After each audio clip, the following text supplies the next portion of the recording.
Assalamualaikum everyone. Hari ini kami nak install a PVC sliding folding door yang saya tempah direct dari China.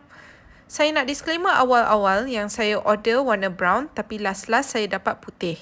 Sebab lepas saya dah place the order, the seller cakap warna tu je yang ada. Jadi saya hampa sikit sebab warna putih ni tak masuk sangat dengan rumah kami. Yang saya pilih ni design paling simple. Tapi banyak lagi design lain yang cantik-cantik.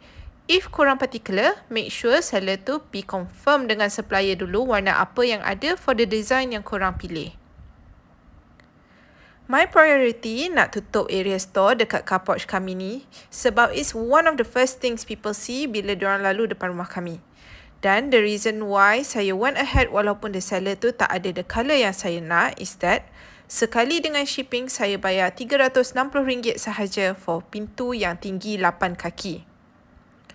Saya dah explore macam-macam jenis pintu dan since location store ni outdoor, kena pilih a hardy material. Saya ada raki pintu bifold Vitali untuk lebar 70cm dan tinggi 240cm, harga RM1,100 tanpa installation. Okay, so getting back to my order. Cara saya order, saya DM the seller ni dekat Shopee dan provide measurement bukaan yang kita nak install pintu tu. Part measure tu saya measure 3 kali dan 3 tempat sebab dinding dan lantai tak semestinya level. Once dah bagi measurement, seller tu pun quote harga dan kalau kita agree, dia akan bagi directions macam mana nak order. Lepas tu boleh bayar macam biasa. Delivery ambil masa dalam 3 minggu sebab diorang hantar pakai kapal. Kotak dia kurus panjang sebab the frame of the door came in 3 parts while the door lift tu in 1 part. Alhamdulillah, bila sampai tu, saya check semua part sampai dengan selamat. Installation tak susah mana pun. First part yang kena install dulu is the top part of the frame. Kami ambil the top frame piece tu dan mark lubang dekat mana.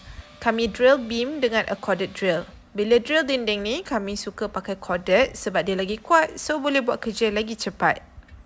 Lepas tu, kami slide the door leaf masuk dalam the top frame piece tu. Make sure orientation of the door tu betul. Kami nak pintu ni slide ke kiri. Jadi, kami make sure lubang untuk door handle tu alik kanan. Sekarang, boleh install the top frame dan the door leaf melalui lubang-lubang yang Aizat dah drill tadi. Masukkan wall plug dulu and then line up the frame dan lepas tu boleh pakai screw to secure it into place. Next, kami install the frame piece alik kiri dulu. That frame is the one yang the door leaf ni akan lock into place. Nak tahu which one the right frame for this is the one yang tak ada magnet. Yang senang pasal this door installation ni is, lubang-lubang mana screw semua patut pergi, semua dah pre-drill. Jadi kita tinggal mark je dinding mana nak drill. Once dah drill, dekat dinding ni boleh insert wall plug dan boleh install this side of the door frame pula. Cara that side of the door frame to work is, bila kita push the door part tu masuk, nanti frame tu akan tangkap dan lock the door leaf into the door frame.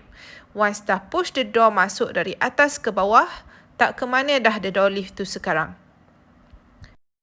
Next, kami pasang the right side of the door frame pula.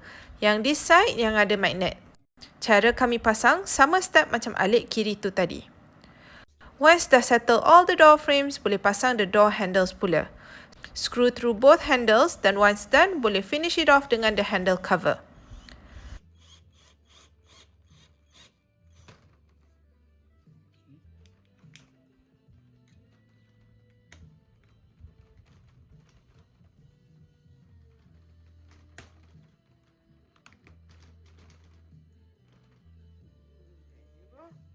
Last step, saya silikon keliling the door frame for a professional finish. Lepas tu, saya spray pakai air sabun dan use my finger to smooth it along. And all done! Installation ambil masa dalam 2 jam from start to finish. Sekarang dah tak nampak dah sepah dalam store kami ni.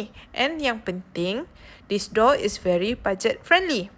Dia punya quality slightly better dari the sliding folding PVC doors yang biasa kita tengok tu.